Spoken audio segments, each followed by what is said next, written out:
filter. doing? I'm good. How are you? I'm really good. Thank you for having me and Oh for my God. connecting with me and for all those kind things you were saying. I'm glad you heard them. I am so excited to talk to you about this. We have so many questions from your fans. I have questions of my own, but I know that a lot of heart went into this, and I'm excited to kind of talk about it all right now. And I'm so excited that we get to connect. It's such a weird time. How are you doing? I'm doing well. I mean, of course, I'm just thinking about the world. I'm just thinking about where we are, who we are, where we're going, who do we want to be. That's actually one of the things that I was saying. I was so grateful that this book was able to come at this time because it feels like we're all in a state of self-reflection and thinking about that more intimately, and not only for ourselves but for like our kids and for our friends and for our businesses and for our partnerships and like, you know, just for our government, for, you know, this everything. Like, who do we want to be, and who are we, and you know. And so it's just been really interesting. So I've actually been really grateful that this is the conversation right now. I'm doing good. I'm in my head a lot. How about you? I'm doing well too. You know, I am by myself in New York, so just kind of every day it comes and goes, and I'm grateful. I totally agree with you. This book is a great look. It's a masterclass at self-reflection, and Wow. I think that even though I did not live your life, I was able to apply certain things as you reflected on your own circumstances, things that you've been through, and kind of think about it from my lens. And it's incredible how, like, although we've all had different journeys, we also share so many things through, you know, shared experiences that are our own journey and also each other's. So I would love to get into some questions for you. First of all, I'm curious, like, how are you dealing with staying at home? Are you good with staying home? Are you getting antsy? How do you handle that? Well, first of all, let me also say I've been really excited to do this particular chat because I'm such a book lover, and I know that you are too, and we all in this world are. And I thought it'd be all the things that I've done have been before people have been able to digest the words and the book, and so I actually have been really excited to do this virtual book club because, you know, I didn't get to do like a signing, and I didn't get to do kind of some of these more traditional things that would, I think, have us, you know, the shows I was going to do are postponed, but they're going to happen, you know, just letting everybody know we're going to do them. They're going to be so good. But some of those elements that went with it. So this is kind of the first real deeper dive that I've had. So thank you. Thank you very much. I'm very excited about that.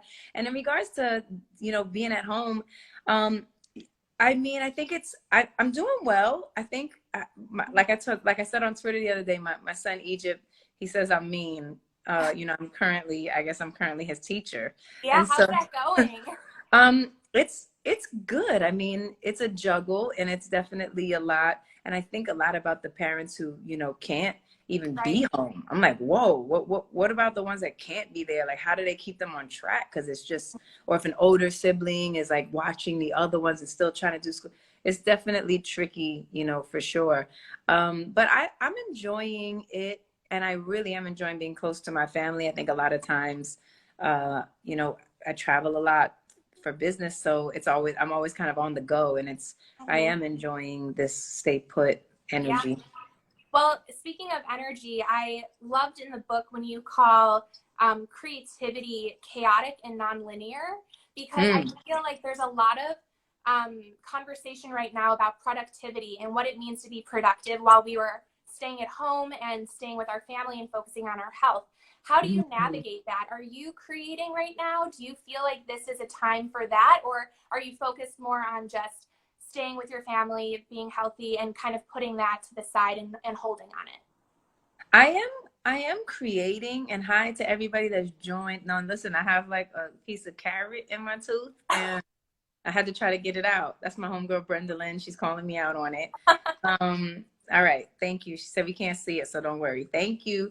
So I definitely I think that for the I'm definitely creating, and I've had some beautiful opportunities to do some special things. We did that really special piece with iHeart that went out, that I was able to, you know, create and put in the world. That was the first time that I performed my song Underdog just stripped down on piano, and that was so powerful because again it stripped away all of the stuff that sometimes is around everything, which is one of the things I'm enjoying about this time, that this idea of that we need so much or things have to be so overdone is Right. gone, you know. And I'm appreciating the more pure nature that I think that's inviting us to just be in.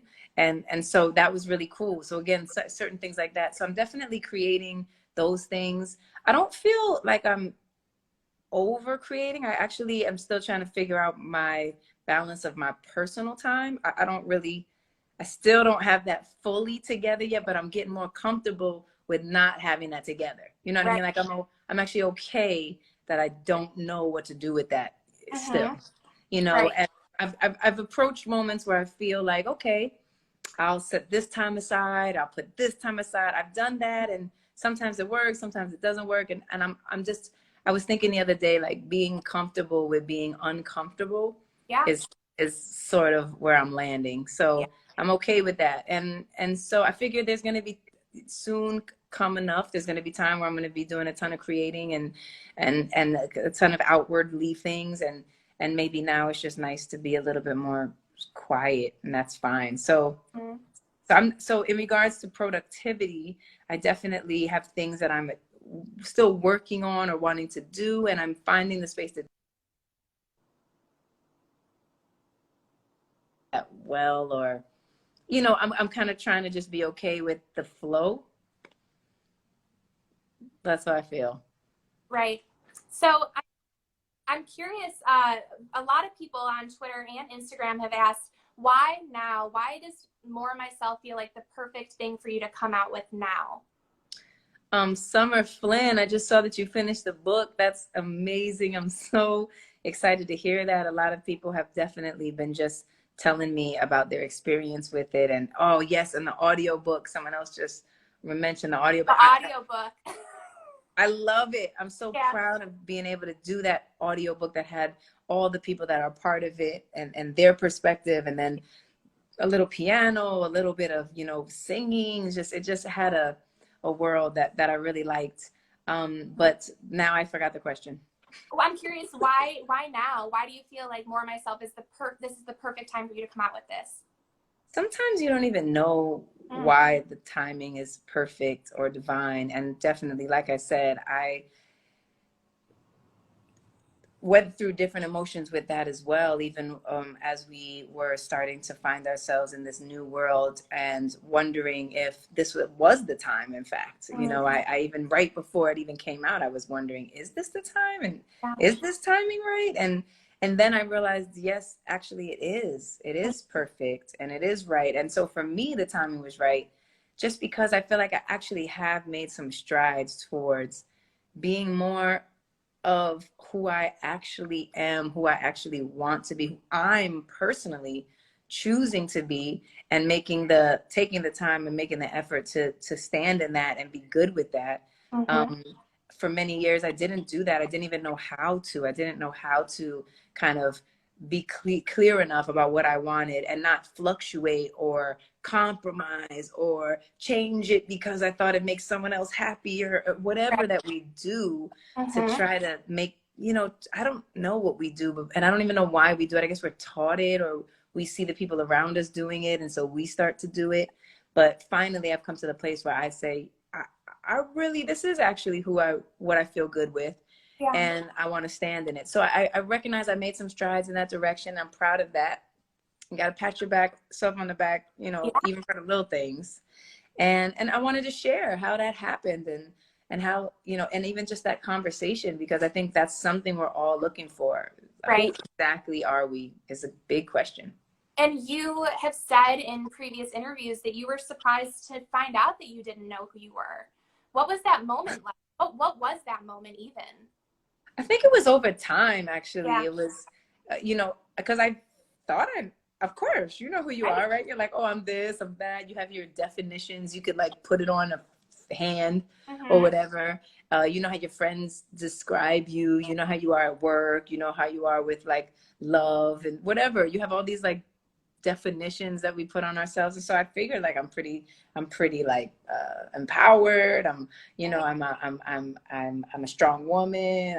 I'm outspoken. I'm a New Yorker. I speak my mind. All these things. I didn't think I had a problem with it, and then I Mm-hmm. realized, um, man, I really fluctuate so much. I remember when I did my album called Here. It was the first time that I did a body of work, of musical work, where I did not compromise, not Mm-hmm. one thing.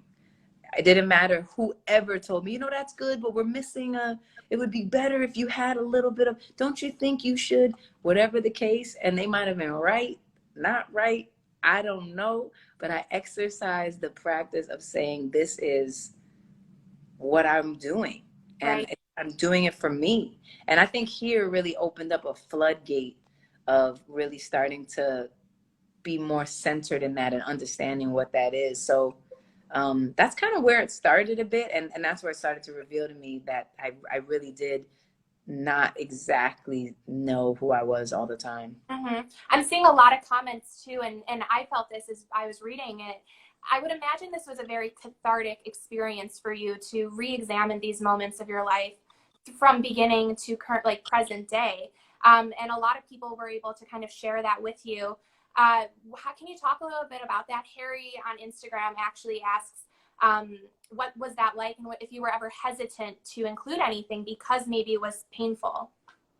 Yeah, and that actually was, I think, part of the process that I realized. I actually realized certain things that I thought I was over, I Mm, wasn't over. I remember that specifically happening when I was talking about my grandmother. yeah, In the book, I share that my grandmother lived with me when she passed away. right, And so I felt a lot of deep responsibility for almost not finding her soon enough, or you know, being able to be there when maybe she would have been able to still right. be alive. I had all of these layers of guilt that I thought maybe were my fault in some way. And so I shared that in the book. But when I was doing the audio book and I was reading that part, I was I was it was very hard. I was choked up. I couldn't speak. Look, even I get these weird things in my throat. I have to clear it. Yeah. I coughing. It was like all of these like bodily reactions that were happening. And so to Harry's point, yeah, some of the stuff is really personal, and some of the stuff is really, you know, still fresh and raw. And even if it's been 7 years, it's like still there. And so, but I wasn't worried. I wasn't worried about sharing that. It was more just the process of actually putting it into the words that, and I think that actually helped me recognize it a little bit better, or come to terms with it a little bit more, or things Right. like that. So that's why it definitely was cathartic. But yes, some things were like, I was like, I didn't think I was still going through this. Yeah, it's an ongoing healing process. And a great question that we got from Anna on Instagram is, do you feel like you're still learning about yourself every day? Because the book, you're learning so much about yourself. But I mean, even today, how do you feel like you're approaching that? So much. I'm learning about myself so much every day. And I think the part that I'm realizing is I have to make sure I'm not having to relearn the things I already know. Right. Does that happen to y'all? Because Oh, it yeah. drives me nuts. Yep. You're like, Right? I've been here before. Why am I here again? Like, I already been here and I know Right. that I don't need to be here. So why am I here again? So Yeah. that's the part that I think I'm always, what I'm trying to, and I'm learning to do even better, is recognize those signs and say, you're doing it again. Like Mhm. you're doing that thing again. Stop. And Right. try to stop before it's already too late, and then I just went far down the line again. So Uh-huh. because I really would like to start to learn new lessons. Yeah. Get something. So, but yes, I think I kind of feel that there is no ending to how we're going to be learning ourselves, because Right. then as time passes, there's these new phases that we're going in. And I think that's the exciting part, because we get to keep growing and deciding and sculpting and shaping Yeah. ourselves. And then we, that's really it. I mean, what else can we do? I mean, even right now with us being quarantined at home, I feel like this is the moment for learning about yourself in a way that maybe you were not even ready to learn about yourself, because it's just you and in immediate family. But like, that's when a lot of stuff is going to probably surface. Have you learned anything about yourself during this time?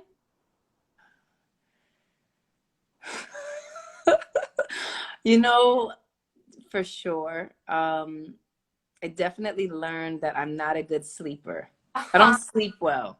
Uh-huh. I just don't, I just,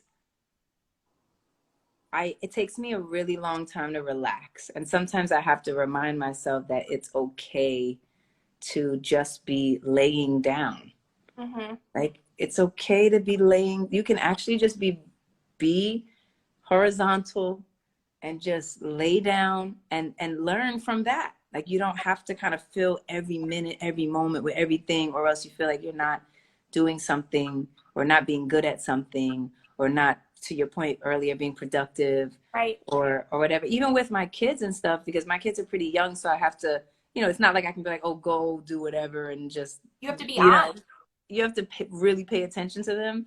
And Yeah. even sometimes with that, I have to remind myself, let them also learn how to kind of things out for themselves. Like, if you need space, I need to be able to tell them, like, now I need me time, and you Mm-hmm. guys figure out what you're going to do until I'm Right. done with my me time. And that's all right. I think we do this thing, especially as women. And I don't know, because maybe it's all of us, and please speak up for my men that are in this chat. But I think as women, because I am a woman, I can speak for women. We kind of do this thing where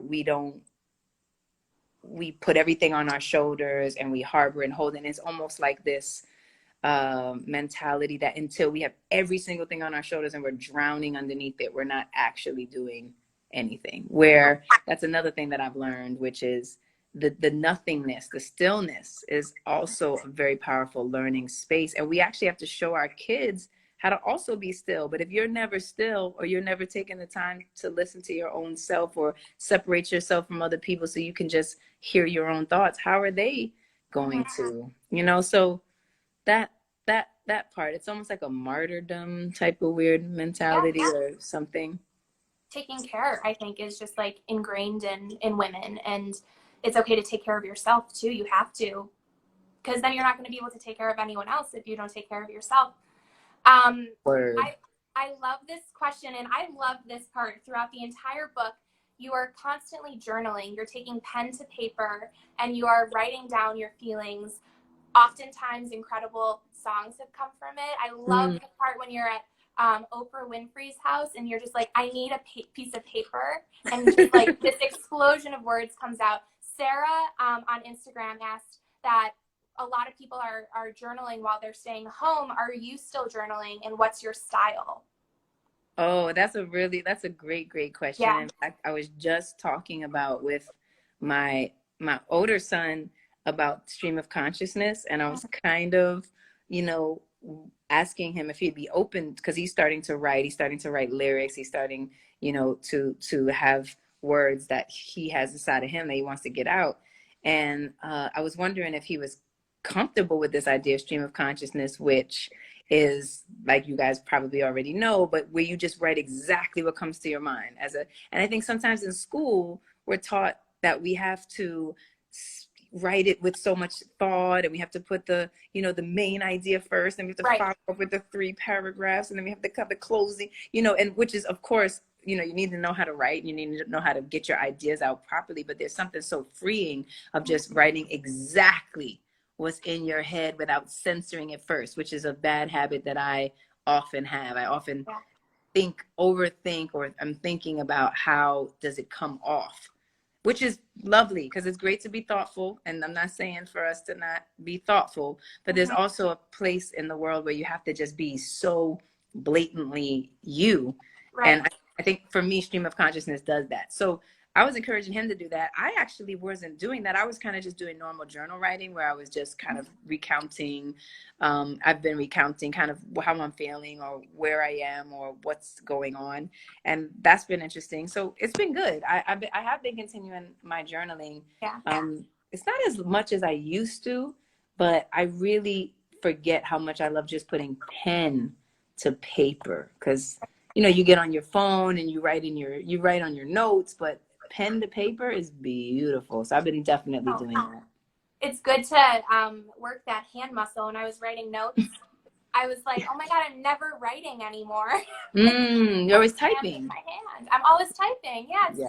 the digital age. We kind of lost that. I mean, I remember when we learned cursive in school, and I'm like, when am I ever going to use this? And I'm like, Oh, it's all we're doing is typing now.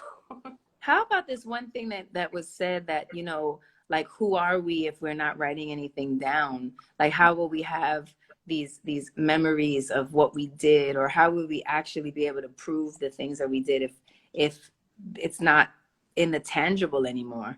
Right? It's kind of so deep, so ill, but I love that question. I love that. So here's a great question from Heather on Instagram.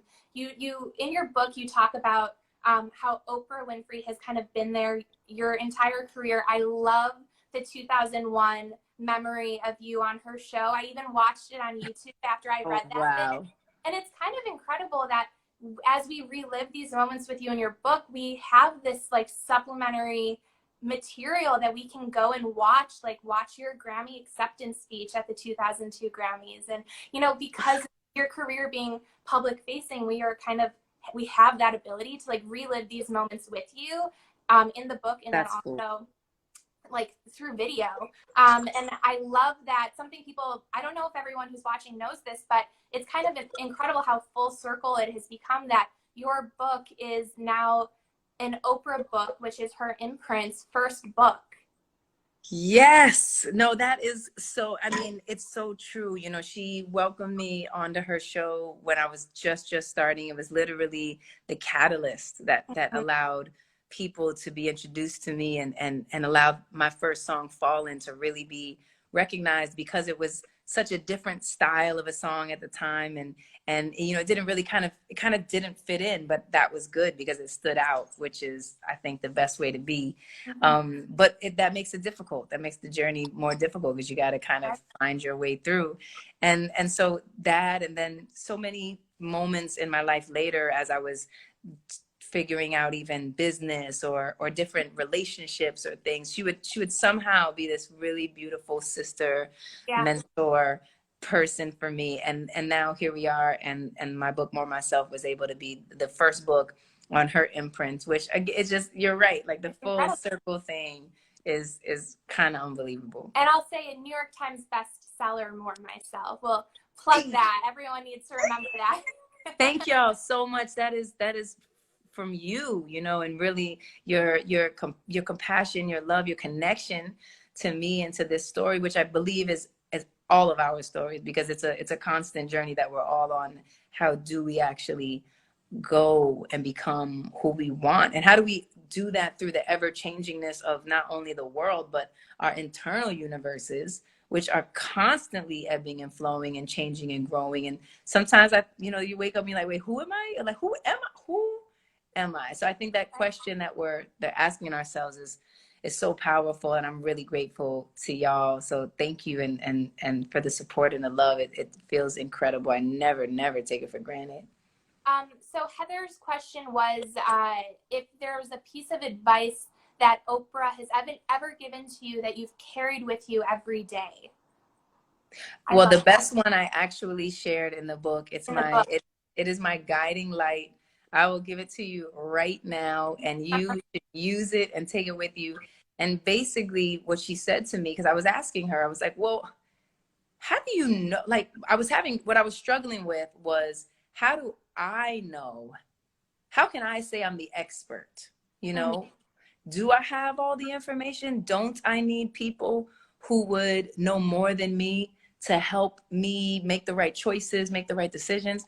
And she said, like, she understood that because there was a time in her life where she also felt like she always had to look outside to find the person who was going to dream up the big idea, or the person that was going to have all the information and knowledge, and that would be the barometer or whatever. And then she realized, and what she shared with me was that you know what a resounding yes feels like. Mm. And basically what that landed on me, it was so simple, but it was so strong, because what it basically meant was, in the decision making process, which I often belabored, like I Right. would ask so many people, what's their opinion, and then kind of almost take the common denominator and then make it my opinion, which Mhm. is not exactly your opinion. That's like Right. everybody else's opinion, right? Mhm.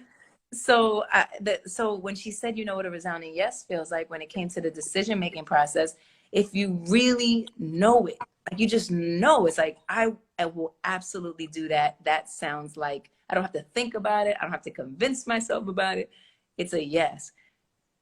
That's the answer. And if it's not a resounding yes, it's still a no, Yeah. until it's a resounding yes. So that's actually something that was a really important piece of advice that she gave me. And still to this day, I practice that a lot, Yeah. because I often need to remind myself, focus only on the resounding yes. In fact, just speaking about that right now, there's one thing I've been thinking about, and I'm going to not do it Because because you don't. it's not resounding yes. I Yeah. need to remember.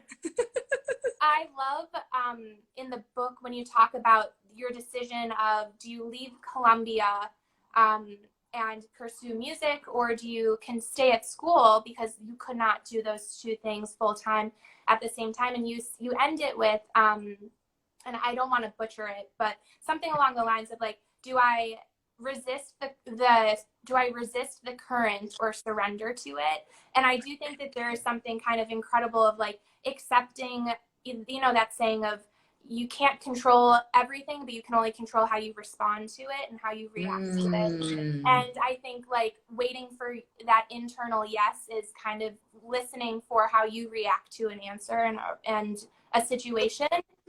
And I think that even like you were observing it when you were, you know, like young, when you were a teenager, making these life decisions too. But you just need a reminder. And sometimes that reminder comes from Oprah. Thank goodness. Let me tell you. That's why I just wanted to pass it down, because I'm like, Yeah. look, this is important. And so you're right. And that flow of life and how it's going to go is also a part of it, and leaving space for the magic, and leaving space to learn, and just all of it. But yes, you are right. And I definitely am grateful for mentors. Because I think a lot of times we're scared to ask people. Oh, yeah. We don't know who to ask or who to turn to, who might. It kind of leads me to what I was saying originally. I found myself asking all these people their opinion. Mm-hmm. How can you find the right person to Right. give you a really solid opinion is sometimes really hard. Well, that leads to my next question, which is from Sam on Twitter. She asked, why was it important to you to include the voices of your family and friends in your journey? Because you have these incredible mentors. You have Michelle Obama featured. You have you have Bono in it. You Mm-hmm. have Jay-Z. You have your mother, which I think is just your relationship with your mom throughout the book is just so beautiful. Mm-hmm. What was your reasoning for including all of these people and these voices? I remembered it from the very, very beginning. The moment that I even spoke about possibly creating a book, I knew. And hi, Algeria, this is amazing. Look at all the people that are in Absolutely. here. So sending super blessings and love to everybody who's joining us on this conversation about more myself. And what I was just gonna say was, from the beginning, I really knew that I wanted to include these different perspectives as a part of the book. I was inspired a little bit by one of my favorite book writers named Sue Monk Kidd, who I really love her work and her writing. And I actually hope that we can have a conversation at some point soon. But she did this thing with the book Invention of Wings, where it flip-flopped between the two perspectives of the women that she was talking about. And so when you read one chapter, it was specifically the one woman's perspective. And when you read another chapter, it was specifically the other woman's perspective. And I found that to be so interesting, because I learned so much about each woman by hearing about the surroundings from another person's perspective. I thought that would really bring something powerful to this book, because I remember it my way, but the way that other people recall it or remember, or their pieces of it all. Uh-oh, am I stuck? You're frozen, but I can hear you. But that's terrible. Don't freeze me. Don't do it. My reception was so good.